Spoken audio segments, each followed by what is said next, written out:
பேச மாட்டேன், எனக்கு பெருசாக பேசவும் வராது. ஆனால் மனசில் பட்டதை சொல்லணும்னு நினைக்கிறேன். நம்ம தலைவருக்கு எதை எந்த நேரத்தில் எப்படி செய்யணும்னு நல்லாவே தெரியும். அதனால் தலைவரும் தலைமை கழகமும் 2026 தேர்தலுக்கு என்ன செய்யணுங்கிறத அவங்க பார்த்துப்பாங்க. ஆனால் நம்ம செய்ய வேண்டியதை நாம் செய்யணும், செஞ்சே ஆகணும். அது என்னன்னா, தேர்தலுக்கு இன்னும் கொஞ்சம் காலம்தான் இருக்குது. அதுக்குள்ளே நம்ம யாருன்றத நம்ம எதிரிகளுக்கு காட்டணும், அதே மாதிரி மக்களுக்கும் காட்டணும். அதுக்கு ஒரே ஒரு வேலை தான் இருக்குது. அது ராத்திரி பகல் பார்க்காம, ஓய்வு பார்க்காம உழைக்கணும், உழைச்சிக்கிட்டே இருக்கணும். அதை மட்டும் செஞ்சுட்டாலே போதும். தமிழக சட்டசபையில் நம்ம தலைவருக்கு சிஎம்மாக உட்கார போகிறது கன்ஃபார்ம் ஆகிடும். நன்றி, வணக்கம்.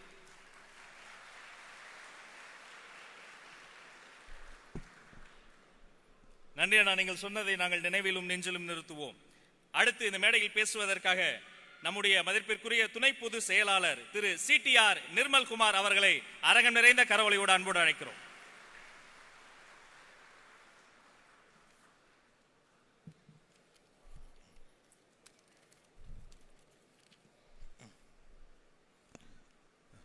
இந்த மாபெரும் வரலாற்று சிறப்புமிக்க பொதுக்குழு கூட்டத்திற்கு தலைமையேற்று நம்மை வழிநடத்தி கொண்டிருக்கும் நமது தமிழக வெற்றி கழகத்தின் தலைவர் அண்ணன் விஜய் அவர்களே,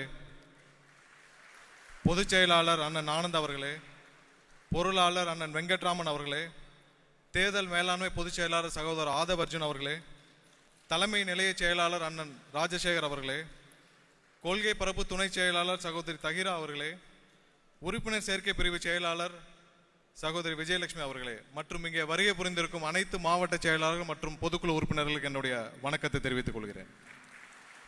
கிட்டத்தட்ட கட்சி ஆரம்பிச்சு 1.5 வருஷம் ஆச்சு, 1 வருஷம் 2 மாசம் ஆச்சு.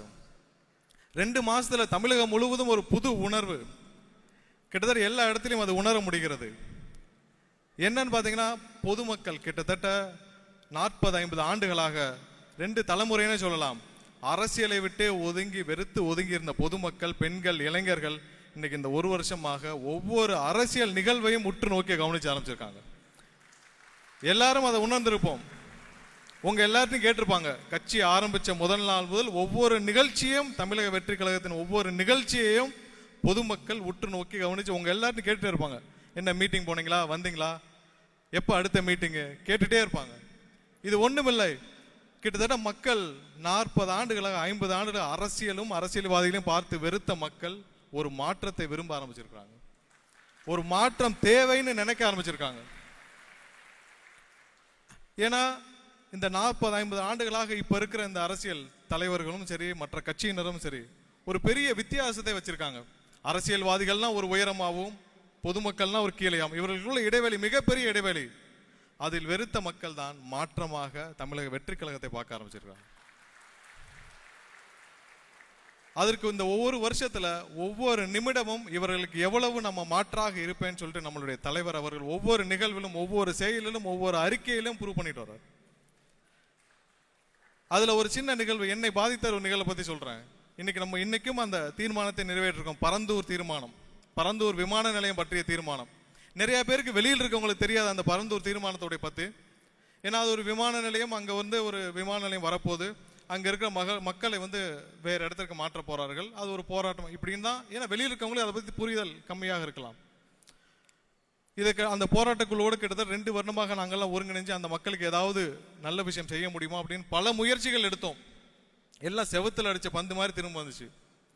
ஏனென்றால் அந்த விமான நிலையம் கட்டப்போவது மிகப்பெரிய ஒரு அதானி மாதிரியான ஒரு குழுமம், ஒரு 20,000 கோடி ப்ராஜெக்ட்னு வச்சுக்கோங்க. அந்த ப்ராஜெக்டை சுற்றி அடுத்த 10 வருடங்களுக்கு கிட்டத்தட்ட 1.5 லட்சம் கோடி அளவுக்கு ஒரு வர்த்தகம், அதாவது வணிக வளாகங்கள், மிகப்பெரிய ஒரு ஷாப்பிங் மால், இன்ஃப்ராஸ்ட்ரக்சர் டெவலப்மெண்ட், இப்படி வரப்போறது 1.5 லட்சம் கோடி அளவுக்கான மிகப்பெரிய திட்டங்கள். அப்போ இந்தியா முழுவதும் இருக்கிற மிகப்பெரிய அதிகார மையங்கள் தலையிட்டுள்ள ஒரு ப்ராஜெக்ட் அது.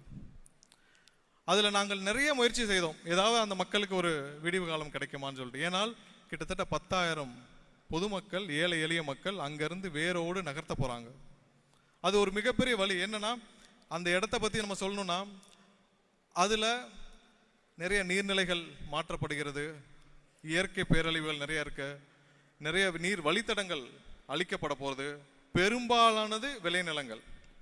அதையும் தாண்டி அங்க இருக்கிற ஏழை மக்களுக்கான காம்பன்சேஷனாவது ஒழுங்கா கொடுங்கன்றதான் இப்ப அவங்களுடைய ஒரே குறிக்கோள். இதை பற்றி எந்த அரசியல் கட்சியும் பேசவில்லை, எந்த அரசியல் கட்சி தலைவர்களும் பேசவில்லை. அப்பதான் இந்த தீர்மானம் வந்தது.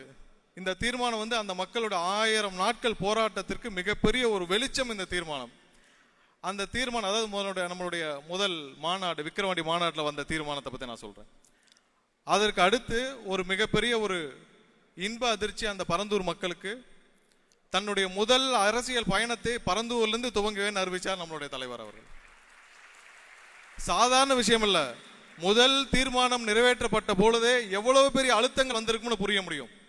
தலைவர் அவர்களுக்கும் இங்க இருக்கிற நிர்வாகிகளுக்கும் எவ்வளவு பெரிய அழுத்தம், ஏன்னா அவ்வளவு பெரிய லாபிகள் இன்வால்வ் ஆன இந்த இடம். எல்லாவற்றையும் தாண்டி நாங்கள் முயற்சி செய்த பொழுது எல்லா அரசியல் கட்சி தலைவர்களும், தோழமை கட்சி தலைவர்களும், மற்ற தலைவர்களும், அமைப்புகளும் என்ன தெரியுமா பார்த்தாங்க? என்ன ஒரு 10,000 ஓட்டு இருக்குமா அங்க இடத்துல? 10,000 பேர் இருப்பாங்களா அப்படின்னு பார்த்த இடத்தில் அந்த 10,000 பேரையும் 10,000 ஊரிலாக பார்த்தார் நம்மளுடைய தலைவர் அவர்கள்.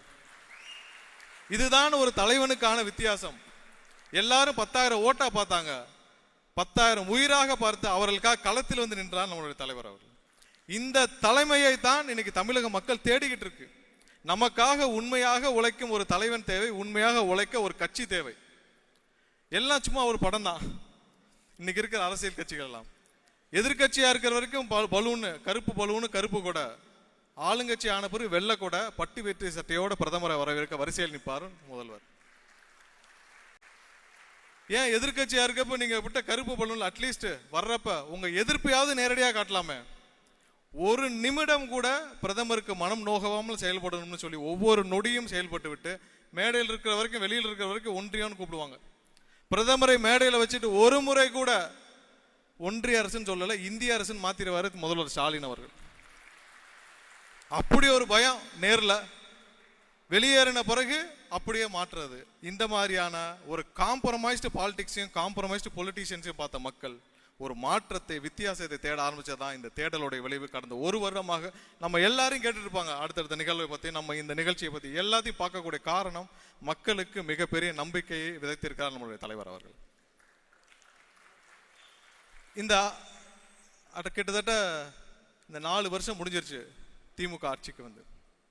4 வருஷமா மக்கள் நல திட்டங்களை விட்டுருங்க, மக்கள் நல செயல்களை விட்டுருங்க, மக்கள் விரோத செயல்களை தவிர இவர்கள் எதுவுமே செய்யவில்லை. இதுலயே ரொம்ப கொடுமையான விஷயம் என்ன தெரியுமா? ஒரு அண்ணா நகர்ல ஒரு பாலியல் வன்கொடுமை, ஒரு குழந்தை பாலியல் வன்கொடுமை செய்யப்படுகிறார். அதை 2 நாள் இன்வெஸ்டிகேஷன்ல ப்ராப்ளம் எல்லாம் முடிஞ்சது. உயர்நீதிமன்றம் தலையிட்டு சிபிஐ விசாரணைக்கு உத்தரவிடுறாங்க. சிபிஐ விசாரணைக்கு உத்தரவிட்ட உடனே திரு ஸ்டாலின் அவர்கள் தலைமையிலான இந்த அரசு உச்ச நீதிமன்றம் போன்ற போய் அதை அப்பீல் பண்ணி அந்த சிபிஐ விசாரணைக்கு தடை கேட்டார்கள். அது அங்க கொட்டு வாங்கினாங்க, அது வேற விஷயம். என்ன சொல்ல விரும்புறாங்க அவங்க? சிபிஐ விசாரணை நியாயமாக விசாரணை நடக்க வேண்டும் என்ற உயர்நீதிமன்றம் கொடுத்த உத்தரவை உடனே நிறுத்த வேண்டிய அவசரம் என்ன? இந்த அவசரம் வேற எதுல காட்டிருக்கீங்களா? 4 வருடமாக போதைப் பொருள் புழக்கம் அதிகமா இருக்கு, கள்ளச்சாராயம் அதிகமா இருக்கு, கஞ்சா விற்பனை அதிகமா இருக்கு. தனி எஸ்ஐடி போட்டீங்களா? தனி விசாரணை குழுவாவது போட்டீங்களா? தனியா ஒரு துறையாவது கிரியேட் பண்ணீங்களா? ஒரு பாலிசி கிரியேட் பண்ற இடத்துல இருக்கிற முதல்வர் எதுவுமே செய்யாமல் வேடிக்கை பார்க்கறதுக்கு அந்த பதவி. நீங்க வேணா உட்காந்து உங்க வீட்டுக்குள்ள உட்காந்து கூண்டு கிளியாக இருங்க, ஆனா அதுக்கு லயபிலிட்டி பொதுமக்களாக இருக்க முடியாது. ஒவ்வொரு இடத்திலும் உங்களுடைய நீங்க செய்யற தவறுகளால் பொதுமக்கள் ஒவ்வொரு நாளும் பாதிக்கப்படுறாங்க. இதை கேட்பதற்கு யாருமே இல்லை. இதுவரைக்கும் நாம கடந்த 1 வருடமாக நாம என்ன சொல்றோமோ தலைவர் அறிக்கை வந்து அடுத்த நாள் சொல்யூஷன் வந்துடும். இதுதான் இப்போ இந்த 1 வருஷமா நடந்துட்டு வருது. எப்படி பரந்தூரில் அடுத்த நாள் அறிக்கை வந்துச்சு, அதே மாதிரி என்கிட்ட ஒரு மூத்த பத்திரிகையாளர் என்கிட்ட கேட்டார், என்னங்க இந்த மாதிரி உங்க தலைவர் வந்து போன தடவை பண்ணையாருன்னு சொல்லிட்டாரு அப்படின்னு. நான் ஒரே ஒரு உதாரணமா சொன்னேன் மக்களே. ஒன்றும் இல்லை, எவ்வளவு பொதுமக்கள், இளைஞர்கள் இங்க இருக்கிற எல்லாரும் போராடி ஜல்லிக்கட்டை பெற்றாங்கன்னு தெரியும். அப்ப அந்த ஜல்லிக்கட்டை ரத்து செய்யும் பொழுது அதை வேடிக்கை பார்த்து அந்த கூட்டணி கட்சியில் இருந்தவர்கள்லாம் திமுக. கடந்த முறை ஜல்லிக்கட்டு நடந்தப்ப எல்லாரும் பார்த்திருப்பீங்க. ஒன்றுமே இல்லை, எந்த தகுதியும் இல்லை. அந்த குடும்பத்தில் பிறந்த ஒரே காரணத்திற்காக துணை முதல்வராக நியமிக்கப்பட்டார். அரசியல் சாசனம் உங்களுக்கு அந்த இடம் கொடுத்ததால் நீங்க வேணா விஐபி கேர்ல உட்காரலாம். ஏன்னா அரசியல் சாசனம் உங்களுக்கு ஜல்லிக்கட்டு நடத்துறப்ப விஐபி கேர்ல ஏன்னா துணை முதல்வர் உட்காந்துக்கங்க, அதை பார்க்க வேண்டிய கட்டாயத்தில் பொதுமக்கள் இருக்கிறார். அதையும் தாண்டி தன்னுடைய குடும்பத்தினருடன், தன்னுடைய மகன்களுடன், அவர்களுடைய நண்பர்களுடன் அந்த விஐபி கேலரியில் உட்காந்து அங்க இருக்கிற ரொம்ப கொடுமையான விஷயம் என்ன தெரியுமா? இது பொது வழியில் நடந்த நாள் குறிப்பிட வேண்டிய கட்டாயம் ஆயிருக்கு. இதே இதில் வேற எங்கேயாவது நடந்தது நம்ம இதை கண்டுக்க போறதில்ல. அரசியல் சாசனத்தால் இந்தியன் கான்ஸ்டியூஷனால் அங்கீகரிக்கப்பட்ட ஒரு கலெக்டர் ஓரமாகவும், ஒரு ஐபிஎஸ், எஸ்பி, ஐஜி ஓரமாக நிற்க வைத்துவிட்டு, மினிஸ்டர் ஓரமாக நிற்க வச்சுக்கிட்டு, எம்எல்ஏ எல்லாம் ஓரமாக நிற்க வச்சுட்டு, மேலே குடும்பத்துடன் உட்காந்து ட்ரோன் விட்டு விளையாண்டு இருக்கிறது, போராடி ஜல்லிக்கட்டை பெற்ற மக்கள் ஓரமாக கீழே உட்காந்துருக்கிறப்ப நீங்க மேலே உட்காந்து அந்த மக்கள் ஒரு நிமிஷம் அந்த மக்கள்லாம் ஓட்டு போட்டு தான் நாங்கள் உட்காந்துருக்கேன்னு ஒரு நொடி நீங்கள் நினைத்திருந்தால் அந்த பண்ணையார் புத்தி வந்திருக்காது. இதுதானே பண்ணையார் தனம். இந்த நிலைமை மாற வேண்டாமா? யாரு உங்களுக்கு அந்த பிரிவிலேஜ் கொடுத்தா? அங்க உட்காந்து அந்த கேலரியில் உட்காந்து குடும்பத்துடன் உட்காந்து இருக்க வேண்டிய அந்த பிரிவிலேஜ், அந்த முக்கியத்துவம் உங்களுக்கு எப்படி கிடைச்சது? அந்த மக்கள் ஓட்டு போட்டு தானே. நீங்க ஒன்றும் இந்த நாடும் இந்த நாட்டு மக்களும் உங்களுக்கு மொத்தமாக குத்தகைகளை எழுதி கொடுக்கல. இது எல்லாம் மக்கள் ஓட்டு போட்டு ஒவ்வொரு நாளும் ஓட்டு போட்டு கொடுத்துருக்காங்க. இந்த நிலைமை மாற வேண்டும் என்று தான் தமிழக மக்கள் ஒவ்வொரு நாளும் நினைத்து கொண்டிருக்காங்க. 40 வருஷம் 50 வருஷம் வழி இல்லை, இன்னைக்கு கிடைச்சிருக்கு. அதுதான் இன்னைக்கு ஒவ்வொரு இடத்திலும், ஒவ்வொரு தெருவிலும், ஒவ்வொரு வீடுகளிலும் நமக்கு ஓட்டு தயாராகிட்டு இருக்கு. என்கிட்ட ஒரு மாணவன் வந்து கேட்டான், கிட்டத்தட்ட டிப்ளமோ முடிச்சிருந்தான். ஒரு வாரத்துக்கு முன்னாடி பார்த்தேன், அண்ணா அடுத்த தேர்தலில் தளபதிக்கு தானே ஓட்டு அப்படின்னா. நான் ஃபர்ஸ்ட் பார்த்தேன், தம்பி நீ ஓட்டர் ஐடி வச்சிருக்கியான்னு கேட்டேன். ஏன்னா அண்ணன் கேட்டான், அண்ணன் கட்சி ஆரம்பிச்ச உடனே பதிவு பண்ணிட்டேன், ஓட்டர் ஐடி வந்துருச்சு, ஓட்டர் ஐடி வந்துருச்சு. வீட்லேயும் எல்லாத்தையும் கேட்டேன், எல்லாத்தையும் ஓட்டருக்கு எந்த பூத் இருக்கு பார்த்துட்டேன்னா, இவ்வளோதாங்க பூத்து கமிட்டி, இதுதான் பூத்து கமிட்டி. கிட்டத்தட்ட ஒவ்வொரு இல்லத்திலும் இருக்கிற கோடிக்கணக்கான பெண்கள், கோடிக்கணக்கான மக்கள், ஒவ்வொரு இல்லமும் நமக்காக தயாராகிட்டு இருக்கு. தளபதி மேல, தலைவர் மேல உள்ள நம்பிக்கையால தயாராகிட்டு இருக்கு. கிட்டத்தட்ட 60களில் இதே மாதிரி, பெரியவர்களுக்கு தெரியும், 60களில் இதே மாதிரியான ஒரு இளைஞர்கள், மாணவர்கள், பெண்களுடைய புரட்சி ஏற்பட்டுச்சு. அன்னைக்கு அண்ணா அவர்கள் மட்டும்தான், வேற எந்த கோபால்வரும் இல்லை. அண்ணா அவர்களுக்காக மட்டுமே, அண்ணாவின் சொல்ல கேட்டு மட்டுமே அந்த புரட்சியின் விளைவாக அன்று ஆட்சியை கைப்பற்றிய திமுக. அப்பயும் இதே மாதிரிதான். திமுகவிற்கு எந்த கட்டமைப்பும் கிடையாது, பூத்து கட்டமைப்பு கிடையாது, எந்த கட்டமைப்பும் கிடையாது. அன்னைக்கு நிறுத்தப்பட்ட வேட்பாளர் எல்லாரும் இளைஞர்கள். அன்னைக்கு அவர்களை எதிர்த்து நின்ற மிகப்பெரிய தலைவர்கள், அப்ப இருந்த காங்கிரஸ் தலைவர்கள் எல்லாம் பார்த்தீங்கன்னா மிகப்பெரிய ஜாம்பவான்கள். அவர்களை எதிர்த்து நிறுத்தி வைக்கப்பட்டது எல்லாமே இளைஞர்கள். அந்த இளைஞர்கள் நின்று அன்று ஆட்சியை கைப்பற்றியார்கள். அண்ணா அவர்களுக்காக மட்டுமே. திரும்பவும் கோடிட்டு சொல்றேன், வேற யாரும் அந்த கிரெடிட் எடுத்துடக்கூடாது. அதே போன்ற ஒரு சூழ்நிலை இருக்கு. ஆனா ஒரே ஒரு மாற்றம் தான். அன்னைக்கு திமுகவுக்கு கட்டமைப்பு இல்லை. இன்னைக்கு கிட்டத்தட்ட 30 ஆண்டுகளாக மக்கள் மன்றமாக இருந்த தளபதியின் மன்றம் இன்று அரசியல் கட்சியாக மாறி. ஒவ்வொரு பூத்திலையும், இப்ப என்னுடைய சொந்த பூத்தில் நான் சாட்சியாக பார்த்திருக்கிறேன், 50க்கும் மேற்பட்ட இளைஞர்கள் இருக்கிறார். திமுகவுக்கு 67 கிடையாது, கட்டமைப்பே கிடையாது, வேட்பாளர்களும் கிடையாது, இளைஞர்களுடைய ஆதரவு மட்டுமே இருந்துருச்சு. இன்னைக்கு அதை தாண்டி நமக்கு ஒவ்வொரு பூத்தில் நமக்கான வலுவான கட்டமைப்பை 20-30 ஆண்டுகளாக மக்கள் மன்றமாக இருந்தது நமக்கு இருக்கு. நண்பர்களே, மாவட்ட செயலாளர்கள் அனைவருக்கும் என்னுடைய வேண்டுகோள், இன்னும் 2 மாதத்துல, போன மீட்டிங்லேயே தலைவர் அவர்கள் குறிப்பிட்டார்கள், பூத்து கமிட்டி மாநாடு வைக்கணும்னு சொல்லிட்டு. இன்னும் 2 மாதங்கள் தலைவரிடத்திலிருந்தும் பொதுச் செயலாளரிடத்திலும் வழிகாட்டுதல் வரும். இன்னும் 2 மாதத்துல அந்த வழிகாட்டுதல் 1% கூட காம்பன்சேட் பண்ணாம நம்ம உழைத்தால் கண்டிப்பாக இப்ப இருக்க அந்த சோ கால்டு பார்ட்டிகளோட மிகப்பெரிய கட்டமைப்பை நாம கொண்டு வர முடியும். 1% கூட காம்ப்ரமைஸ் பண்ணாதீங்க. அவர்களை விட உண்மையாக, உறுதியாக உழைக்கக்கூடிய தொண்டர்களும், இளைஞர்களும், பெண்களும் இருக்கிறாங்க. மற்ற கட்சியெல்லாம் காசு கொடுத்தா தான் பூத்து கமிட்டி, நம்ம கிட்ட அது இல்லாமலே இருக்கு. காசு கொடுத்து கூட்டிட்டு வந்து உட்கார வச்சாதான் பூத்து கமிட்டி. அது இல்லாமலே நூற்றுக்கணக்கான, என்னுடைய பூத்தில் 50 பேர் என்னால இன்னைக்கு காட்ட முடியும், அவ்வளவு பேர் நான் பார்த்தேன். 10 ஆண்டுகளாக இருக்கிறார்கள். இதை அடுத்த 2 மாசத்துக்கு அமைச்சிட்டோம்னா இதை விட வலுவான இயக்கம் எதுவுமே கிடையாது தமிழகத்தில். கடைசியாக ஒன்று சொல்லிக்கொள்ள விரும்புறேன், நம்ம கிட்ட வேண்டாம் 3 தலைமுறையாக கட்டி காப்பாற்ற ஒரு மிகப்பெரிய அரசியல் சாம்ராஜ்யம் இல்லாமல் இருக்கலாம். கிட்டத்தட்ட தொண்டர்களிடம் 5 ரூபாய் 10 ரூபாய் வசூல் செய்து கட்டிய மிகப்பெரிய அறிவாலயம் இல்லாமல் இருக்கலாம். ஆனால் ஒன்னே ஒன்று, எவ்வளவு பெரிய இக்கட்டான சூழ்நிலை வந்தாலும், பரந்தூர் மாதிரி எவ்வளவு பெரிய எதிர்ப்பு வந்தாலும், எவ்வளவு பெரிய இக்கட்டான சூழ்நிலை வந்தாலும், எவ்வளவு பெரிய நெருக்கடி வந்தாலும், எல்லாவற்றையும் எதிர்த்து மக்களுக்காக நிற்பென்ற தலைவர் இருக்கிறார். அதற்கு ஒரு படி மேலே போய் இந்த தலைவர் தான் தமிழகத்தை காக்க முடியும், தமிழகத்தில் மாற்றத்தை கொண்டு வர முடியும், தமிழகத்தில் இன்னைக்கு மக்களுக்கு அடுத்த ஒரு உழைக்கக்கூடிய ஒரு உண்மையான கட்சியை கொடுக்க முடியும் என்று நம்புற மக்கள், கோடிக்கணக்கான மக்கள் இருக்கிறார்கள். இது ரெண்டு போதும். அடுத்த ஒரு வருடம் நமக்கு கடினமான நாட்கள், கடினமாக உழைக்க வேண்டியிருக்கும். அதை நாம் நம்மளுடைய வேலையை சிறம்பட செஞ்சிட்டாலே போதும். பொதுமக்கள் ஒவ்வொரு இல்லத்திலும் தயாராக இருக்கிறார்கள். நம்மளுடைய வேலையை சரியா செஞ்சிட்டாலே போதும்.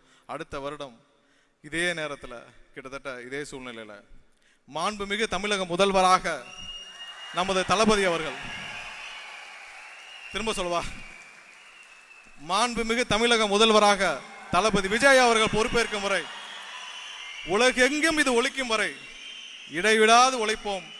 வெற்றி நிச்சயம், வெற்றி நமதே. இந்த வரலாற்று சிறப்புமிக்க பொதுக்குழு கூட்டத்திற்கு எனக்கு இந்த வாய்ப்பை அளித்த அனைவருக்கும் என்னுடைய நன்றி தெரிவித்துக் கொண்டு, தலைவருக்கு என்னுடைய நன்றி தெரிவித்துக் கொண்டு விடைபெறுகிறேன். நன்றி, வணக்கம். நன்றி அண்ணா. தலைவர் மற்றும் தலைமை நிர்வாகிகளினுடைய அனுமதியோடு உடல்நிலை சரியில்லாமல் தொலைதூரத்திலிருந்து வந்திருக்கார் ஒரு தோழர்.